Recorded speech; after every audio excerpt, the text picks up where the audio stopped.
అబద్ధాలు పునాదుల మీద ఏర్పడ్డ కాంగ్రెస్ ప్రభుత్వం ప్రజలను అనునిత్యం మోసం చేస్తూ పబ్బం గడుపుతుందని బీఆర్ఎస్ పార్టీ ఖమ్మం జిల్లా అధ్యక్షులు ఎమ్మెల్సీ తాత మధు సత్తుపల్లి మాజీ ఎమ్మెల్యే సండ్ర వెంకట వీరయ్య మండిపడ్డారు. మంగళవారం బీఆర్ఎస్ పార్టీ కార్యాలయంలో ఏర్పాటు చేసిన విలేకరుల సమావేశంలో వారు మాట్లాడుతూ ఎన్నికల ముందు అనేక వాగ్దానాలు ఇచ్చి వాటిని అమలు చేయకుండా కాలయాపన చేస్తూ ప్రజలను మభ్యపెట్టే ప్రయత్నం చేస్తున్నారని వారు విమర్శించారు. గతంలో ప్రజాపాలన పేరుతో ప్రజల నుంచి దరఖాస్తులు స్వీకరించి తిరిగి మళ్లీ గ్రామ సభలో పెడుతున్నామని చెప్పి పెట్టడం ఏంటని వారు ప్రశ్నించారు.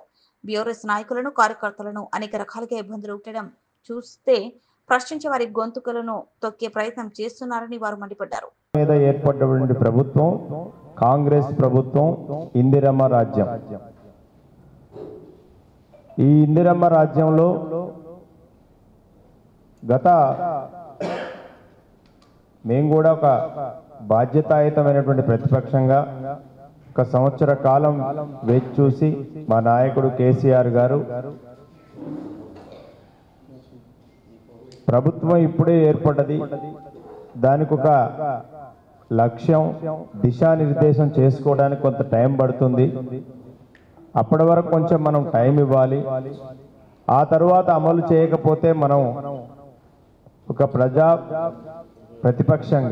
ప్రధాన ప్రతిపక్షంగా కాంగ్రెస్ పార్టీ ఇచ్చినటువంటి హామీల మీద మనం ప్రజల తరపున ఈ ప్రభుత్వాన్ని ప్రశ్నించాల్సిన అవసరం ఉందని మా నాయకుడు కేసీఆర్ గారు పార్టీ శ్రేణులకి దిశానిర్దేశం చేయటం జరిగింది. కానీ మీరు ఇప్పుడు కాంగ్రెస్ పార్టీ అధికారంలోకి వచ్చిన తర్వాత అనేక వాగ్దానాల్ని 90% వాగ్దానాలు నెరవేర్చలేదు, చేసే వాగ్దానాలు కూడా అన్ని తప్పులు, చేసేది చారడంత అయితే చెప్పేది మూరడంత లాగుంది ఇలా పరిస్థితి.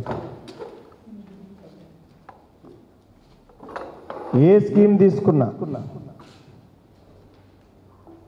ఇవాళ 4 ఫ్లాగ్షిప్ ప్రోగ్రామ్స్ అని స్టార్ట్ చేసే వాటి మీద సండ్ర వెంకట వీరయ్య గారు మాట్లాడతారు.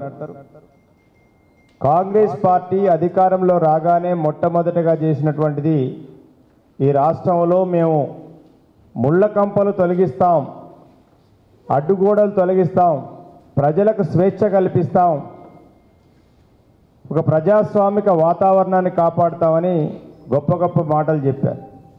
లేని విషయాల్ని ప్రజల్లో మైండ్లకు నెట్టారు. కానీ ఈ 14 నెలల్లో